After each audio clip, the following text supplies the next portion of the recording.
And this regime is still living in the 1970s. But the rest of the world is moving on into the 21st century, living up to standards of democracy and human rights. And while not anywhere near as strongly as we'd like, the international community is mounting increasing pressure on this regime. Earlier this year, the Human Rights Council at the UN, which just a short time ago was considered ineffective by some and an outlet for anti-Israeli rhetoric by others, did appoint an investigator for human rights violations in Iran. And that may not sound like a big step forward, but in the UN context, it's a monumental shift in their behavior.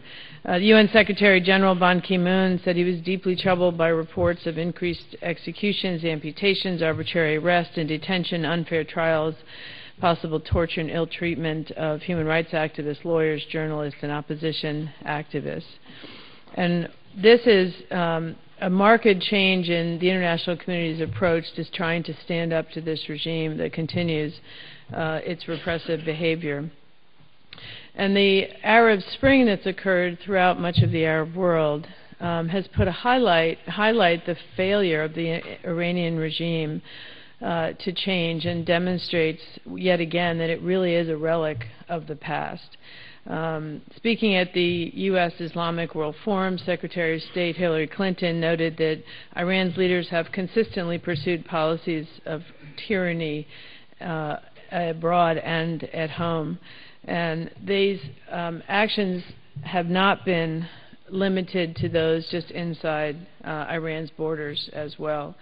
And we need to be vigilant of the Iranian activities outside of Iran as well. And particularly, I know many of you here are very concerned about the attacks on Camp Ashraf, particularly those last April. I think many of you have seen the brutal video footage of that assault, but we must never lose sight of the fact to stand up against these types of attacks.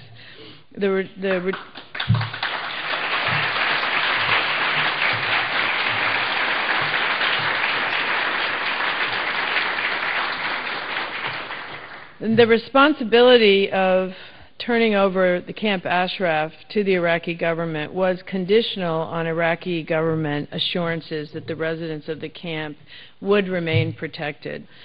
I know many of you here are deeply concerned about those in Camp Ashraf, but also very involved in the effort to push the U.S. government to delist the MEK from the State Department's list of state sponsors of terrorism.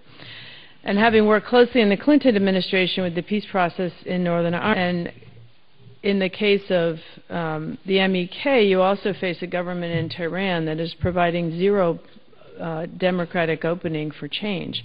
Much easier with the Irish peace process when you had democratic governments both in Ireland and the UK willing to engage and give some political space. Within the U.S. government, old habits die very, very hard as well.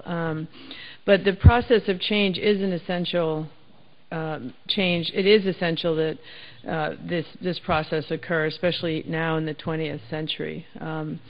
I am confident the Obama administration's current review will be decided on the merits. I know many of you think that it's all a political process in the past, but having spoken to a variety of people in the administration, I do think this will be decided on the facts, and I think we'll have the review results this summer. So hopefully that will provide a new opening for all of you to have more engagement, both here in the United States and abroad.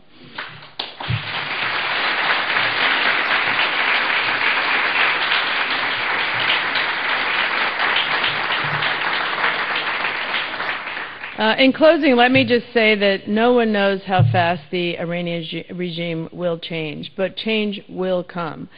It's obvious that Iran is facing a split among its leadership. A long brewing power struggle between President Ahmadinejad and the Supreme Leader Khomeini recently burst into public view over Ahmadinejad's decision to dismiss the intelligence minister. That the battle was over much more than just the intelligence ministry, and there are deeper issues at stake which are far from resolved. And this test of wills between the ruling clerical establishment and Ahmadinejad loyalists demonstrate how dysfunctional this system is. And the power struggle has left the Iranian president weakened and revealed many lessons about the strange political workings of this Islamic Republic. But the real battle in Iran is not within the regime, but between the regime and the brave young people who took to the streets in 2009 to demand a better leadership. No one knows how long it will take, but the forces of liberty are not on the side of this regime. And we all have an obligation to do more to support those who are struggling for freedom, not just in Tunis and Cairo and the streets of Tripoli, but on the streets of Tehran as well. And I commend you for your efforts to bring about that change. Thank you.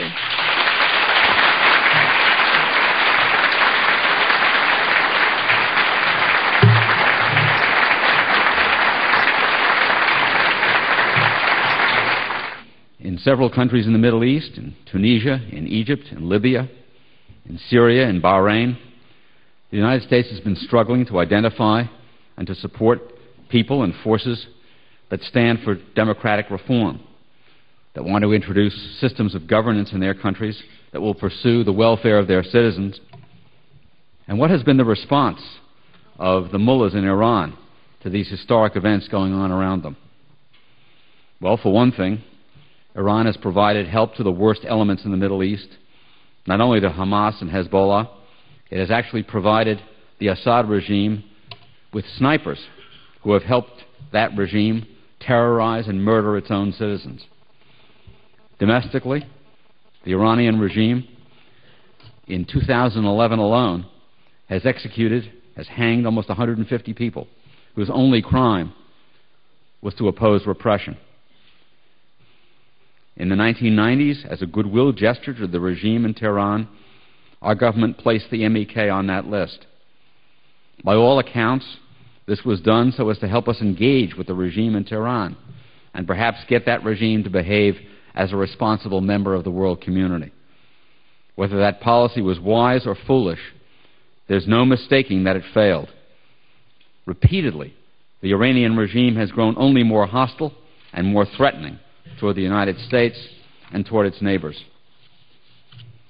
In the administration in which I served, that designation was continued, this time out of fear that if MEK were delisted, the Iranians would provide weapons, including deadly IEDs, to insurgents in Iraq. This policy, too, was a failure, because although the designation continued, Iran supplied deadly weapons, including IEDs, to those insurgents. Today, and for years before today, MEK stands explicitly for establishing a democratic, non-nuclear, secular republic in Iran. Its members who live in Iraq and Camp Ashraf have given up the weapons they might have used to defend themselves and put their welfare in the hands of coalition forces after the 2003 invasion of Iraq. They accepted the solemn assurances of the coalition, and specifically of American generals, that they would be treated as protected persons under international law. In addition to accepting the word of our military that residents of Ashraf would be protected, the MEK took to our courts to undo the unjust designation by resorting to the law. So in July of 2010, the MEK won a ruling from the Court of Appeals for the District of Columbia Circuit that the Secretary of State must reconsider the designation of MEK as a foreign terrorist organization because the information she was relying on to continue that designation was not sufficient.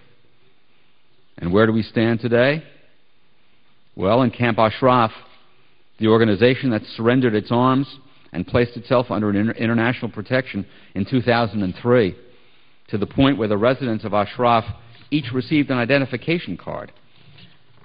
An identification card like this, like the one I'm holding up,